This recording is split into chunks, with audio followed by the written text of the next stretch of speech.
स्वागत है education hub या चाराई में। फ्रेंड्स, इस वीडियो में मैं आपको हिंदी व्याकरण बताऊंगी।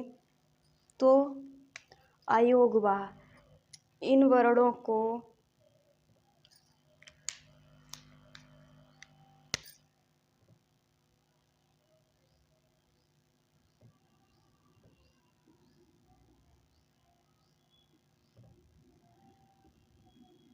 इन वर्णों को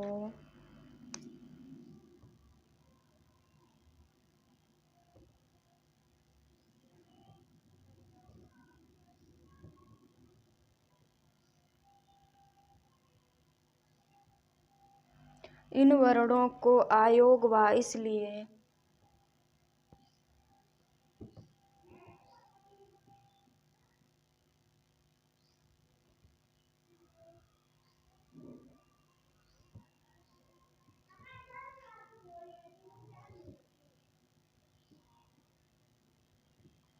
इन वर्णों को अयोगवाह इसलिए कहा जाता है क्योंकि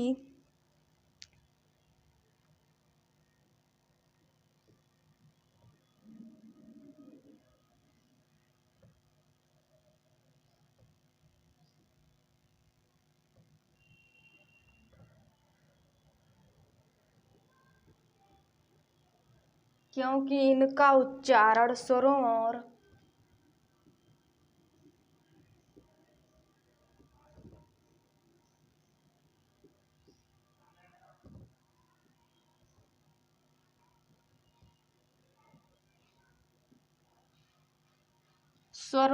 व्यंजनों से भिन्न होता है।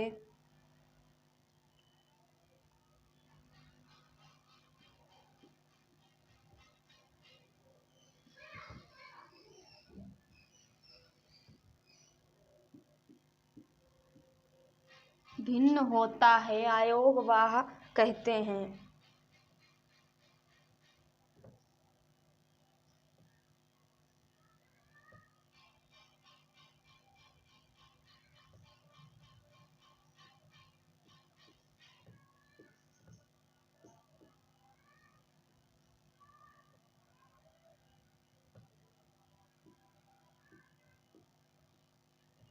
ये तीन होते हैं।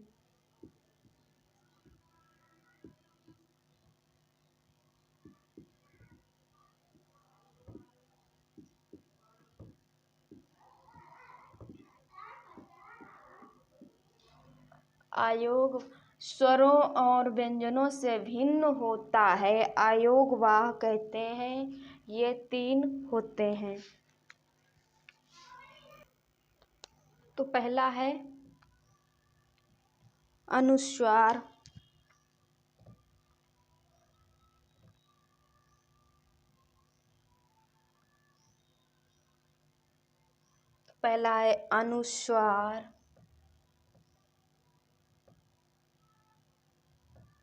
नस्ल।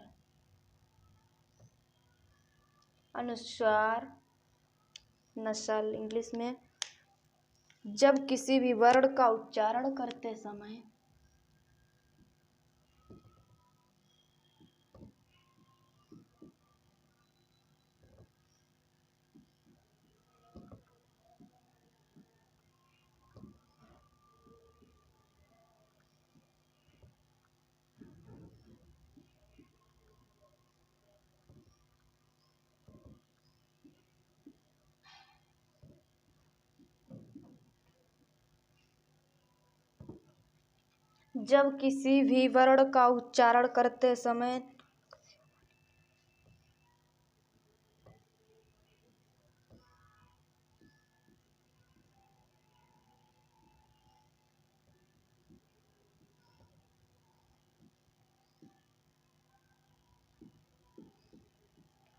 नाक से हवा निकले तो उस वर्ण के ऊपर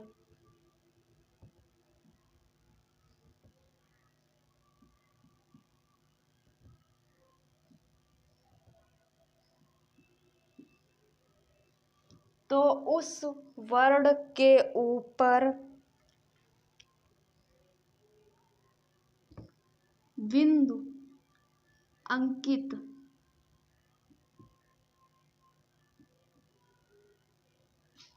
ये है अनुस्वार का बिंदु, ये बिंदु अंकित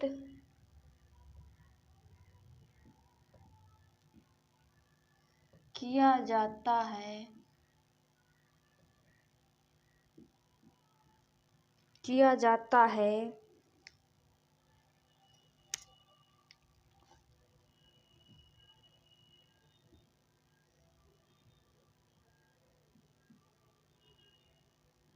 अनुस्वार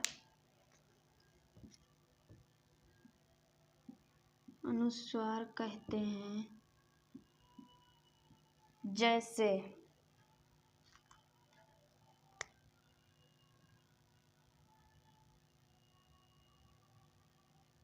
जैसे अंक, हंस, वंश, जैसे अंक, हंस, वंश, गंगा,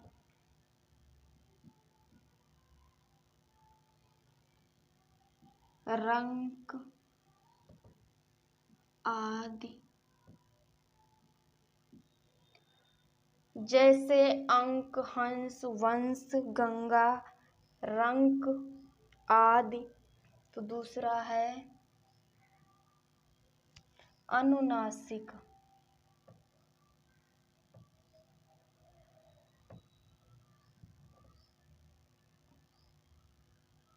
दूसरा है अनुनासिक, सेमी नसल,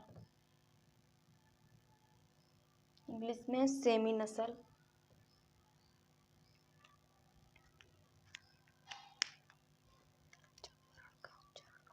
जब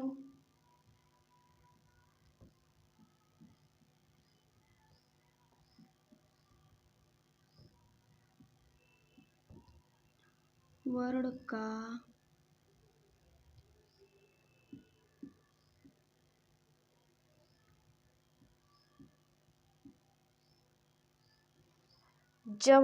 का उच्चारण करते समय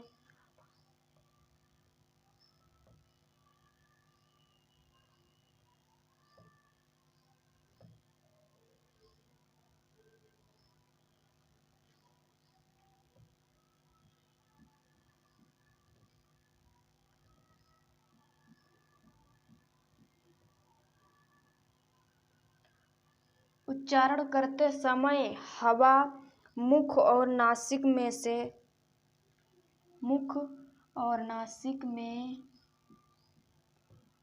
निकलती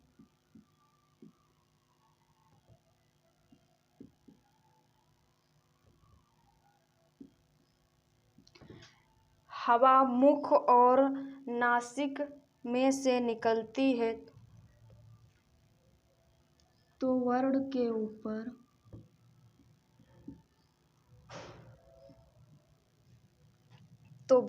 ऊपर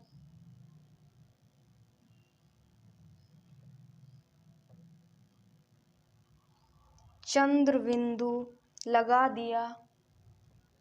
ये चंद्र बिंदु है, ये लिख भी देते हैं, चंद्र बिंदु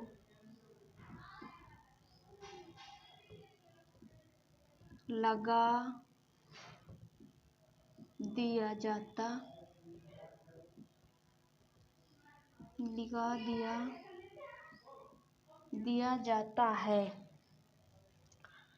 जाता है इसको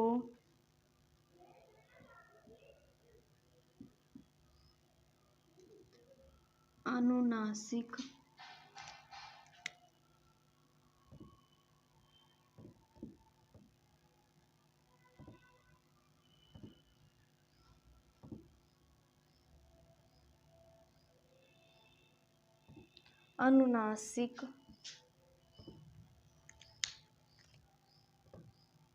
कहते हैं।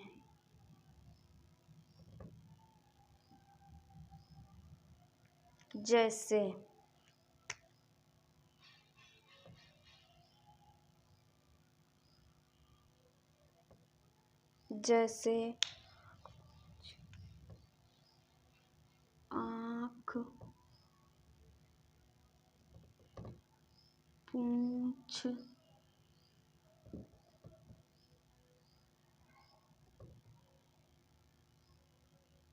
आँख, पूंछ, मूछ,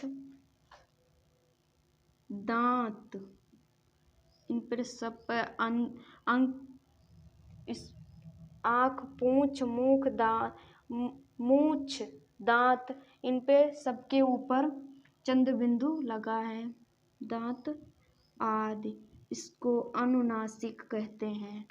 तीसरा है विसर्ग।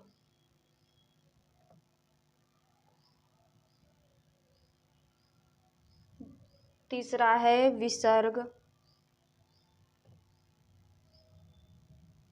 कोलोन लाइक साइन, इंग्लिश में colon like, SIGN, colon like sign.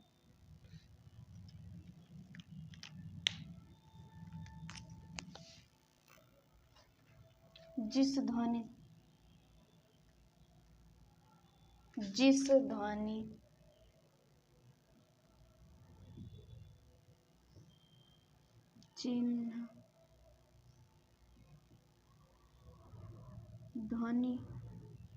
चिन्ह का उच्चारण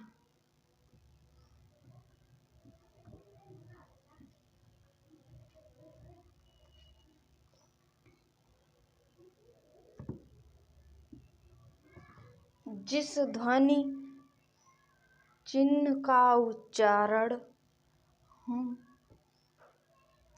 के समान होता है, के समान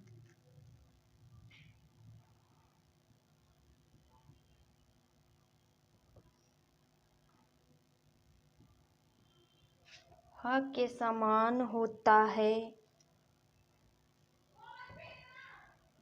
उसे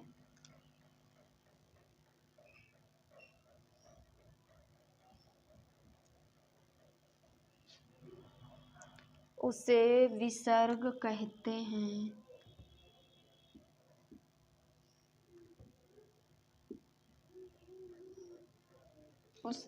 उससे विसर्ग कहते हैं।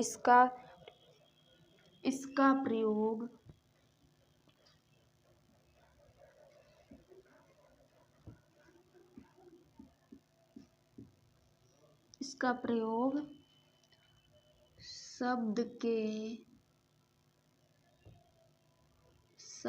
के अंत में इसका प्रयोग शब्द के अंत में ही होता है।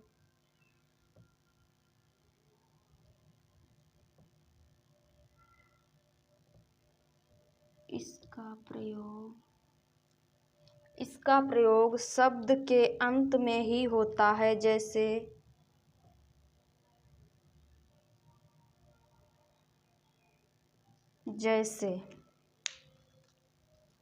अतः,